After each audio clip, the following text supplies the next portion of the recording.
Ano na guys, sino ang iboboto ninyo para ma-save sa 6th eviction night ng PBB Collab 2.0?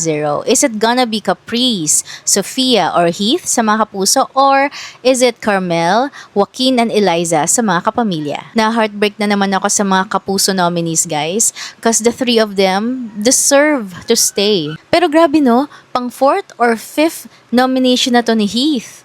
Si Caprice naman first time niya, right? Si Sofia first time niya rin, tama? I hope marami pang pera yung fans ni Heath kasi parang every 2 weeks nanonominate siya for eviction. I feel sad lang kay Sofia kasi feeling niya hindi siya maliligtas this week. Si Caprice naman, solid ang mga fans nito kaya parang hindi ako nag-aalala sa kanya. Pero kung ako yung masusunod, sana walang umalis ni isa sa kanila this Sunday or Saturday. Sa kapamilya naman, mahirap ring mag-decide kung sino kasi pangarap nila to eh. Like si Eliza, nakabalik siya, 'di ba? Kasi she really wanted to be there. At kung maalis siya, edi ang lungkot para sa kanya, 'di ba? Si Joaquin naman, I think he also deserves to be there. Actually, nakikita ko na yung appeal niya every time na nakakanood ako ng PBB.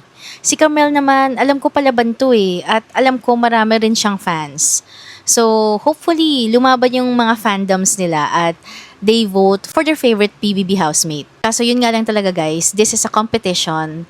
Kailangan talagang may maaalis. So, may the best fandom win. Now guys, paano kung yung Striving Feathers ang natalo dun sa Ligtas Challenge? Sino ang isa-save mo? Is it Princess, Marco, or Ashley sa mga kapuso? Or is it Miguel, Lela, or Crystal sa mga kapamilya? Honestly, parang mas mahihirapan ako dito sa Striving Feathers. So far kasi para sa akin sa mga kapuso, si Ashley at saka si Princess, big four material silang dalawa at saka big winner material din. Maayos silang dalawa overall eh. Hindi man ako nakakapanood ng PBB ng madalas, pero tingin ko maayos sila sa mga tasks at palaban sila. Parang they know their goal inside the house. Sa mga kapamilya naman, gusto ko tong tatlong to, si Miguel, si Lela, at saka si Crystal.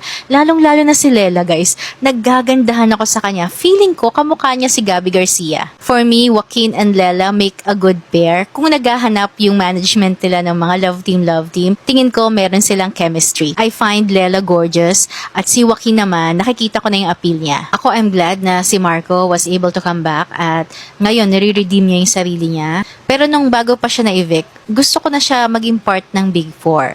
Pero ngayon dahil kababalik niya lang, kailangan niya uling mag-start from scratch para patunayan sa ating lahat na deserve niyang maging part ng Big Four. Si Miguel naman, nakukyutan ako sa kanya. I think he's an overall nice guy. Again, hindi ako nakakapanood ng regular ng PBB Collab. So, kung ano lang yung nakikita ko sa mga napapanood ko, ay dun lang ako nagbe-base. So, for you guys, sino sa mga Striving Feathers members ang mga Big Four material nyo?